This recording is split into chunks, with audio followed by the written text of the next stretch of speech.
ರಾಮನಗರದಲ್ಲಿ ಮತ್ತು ಆರೋಳಿಲಿ ನಾನು ಹೇಳಿದ್ದೇನೆ, ಬಡವರಿಗೆ ಸೈಟ್ ಹಂಚೋದು, ಯಾರ್ಯಾರಿಗೆ ತಲೆ ಇದೆ ಆ ತಲೆ ಮೇಲೆ ಸೂರು ಇರಲೇಬೇಕು ಅನ್ನೋದು ಕೂಡ ನಾನು MLA ಗೆ ಹೇಳಿದ್ದೀನಿ. ಅದಕ್ಕೆಲ್ಲರೂ ಕೂಡ ಮಾರ್ಗದರ್ಶನ ಮಾಡ್ತೀನಿ. ತಾಳ್ಮಗಿರಿ ಮತ್ತು ಜನತಾ ದಳದ ನನ್ನ ಕಾರ್ಯಕರ್ತರಿಗೆ ನಾನು ಹೇಳೋದಿಷ್ಟೇ, ಇವತ್ತು ಹಿಂದೆ ನಾನೇ ರಾಜಕೀಯವಾಗಿ ಬಿಜೆಪಿ ದೂರ ಇಡಬೇಕು ಅಂತ ಹೇಳಿ ಇವತ್ತು ಅನಿತಾ ಕುಮಾರಸ್ವಾಮಿ ಅವರಿಗೆ ಬೆಂಬಲವನ್ನು ಕೊಟ್ಟು ನಾವೆಲ್ಲ ನಿಂತು ಸಹಾಯ ಮಾಡಿದ್ವು. ಕುಮಾರಸ್ವಾಮಿ ಅವ್ರಿಗೂ ಮಾಡಿದ್ರು. ಆದ್ರೆ ನಾನು ಹಿಂದೆ ಏನಾಯ್ತು ಅನ್ನೋದನ್ನ ನಾನು ಚರ್ಚೆ ಮಾಡಕ್ ಹೋಗುದಿಲ್ಲ, ಅವಶ್ಯಕತೆ ಇಲ್ಲ. ನಾನು ಜನತಾದಳ ಕಾರ್ಯಕರ್ತರಿಗೆ ಹೇಳ್ತಾ ಇದ್ದೀನಿ, ಈ DK ಶಿವಕುಮಾರ್ ಬರೀ ಕಾಂಗ್ರೆಸ್ ಮಾತ್ರ ಅಲ್ಲ, ನಿಮ್ಗೂ ಕೂಡ ಈ DK ಶಿವಕುಮಾರ್ ಇದ್ದಾನೆ. ನನ್ನ ಮನೆ ಬಾಗಿಲು ನಿಮ್ಗೂ ಕೂಡ ತೆರೆದಿದೆ. ನೀವು ಕೂಡ ನನ್ನನ್ನ ಯಾವ ರೀತಿ ಉಪಯೋಗಿಸ್ಕೊಂಡು ನಿಮ್ಗೂ ಒಳ್ಳೇದಾಗ್ಲಿಕ್ಕೆ ನಾನು ಎಲ್ಲ ತರದ ನಿಮ್ಗೆ ಸಹಕಾರ ಕೊಡ್ಲಿಕ್ಕೆ ನಾನು ಸಿದ್ಧವಾಗಿದ್ದೇನೆ.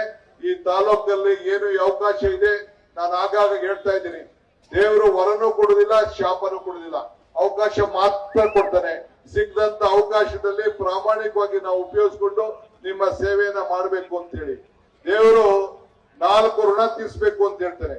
ಒಂದು ತಂದೆ ತಾಯಿ ಋಣ, ಒಂದು ದೇವರ ಋಣ, ಒಂದು ಗುರುವಿನ ಋಣ, ಇನ್ನೊಂದು ಸಮಾಜದ ಋಣ. ಈ ಋಣವನ್ನ ತೀರಿಸಬೇಕಾದ್ರೆ ಧರ್ಮದಿಂದ ತೀರಿಸಬೇಕಂತೆ.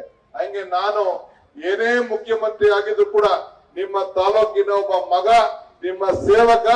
ಈ ಸೇವಕನನ್ನ ಸ್ವೀಕಾರ ಮಾಡಿ ತಾವೆಲ್ಲ ಯಾವಾಗಲೂ ಕೂಡ ನಿಮ್ಮ ಆಶೀರ್ವಾದ ಸದಾ ಇರಬೇಕು. ಇದೇ ಗುರಿ. ಇವತ್ತು ಯಾವ ರೀತಿ ನನ್ನನ್ನ 136 ಸೀಟನ್ನ ಕೊಟ್ಟಿದ್ದೀರಿ, ಅದಕ್ಕಿಂತ ಹೆಚ್ಚಿಗೆ ಶಕ್ತಿಯನ್ನ ಮತ್ತೆ ನೀವು 2028 ಕೊಡಬೇಕು. ಅದನ್ನ ತಮ್ಮಲ್ಲಿ ನಾನು ಪ್ರಾರ್ಥನೆ ಮಾಡಿ ನಿಮ್ಮ ಆಶೀರ್ವಾದನ ಬಯಸ್ತೇನೆ. ಎಲ್ಲರಿಗೂ ಕೂಡ ನಮಸ್ಕಾರ. ಎಲ್ಲರಿಗೂ ಕೂಡ ನಿಮ್ಮ ಪಾದಗಳಿಗೆ ನಮಸ್ಕಾರವನ್ನ ಹೇಳಲಿಕ್ಕೆ ಬಯಸ್ತೇನೆ. ಇನ್ನ 20 ಕಡೆ ಹೋಗ್ಬೇಕು, ತಾವೆಲ್ಲ ಕ್ಷಮಿಸ್ಬೇಕು. बोलो DK शिवकुमार जी की, ನಮ್ಮ ಮುಖ್ಯಮಂತ್ರಿ DK ಶಿವಕುಮಾರ್ जी की, ನಮ್ಮ ಮುಖ್ಯಮಂತ್ರಿ DK ಶಿವಕುಮಾರ್ जी की, बोलो भारत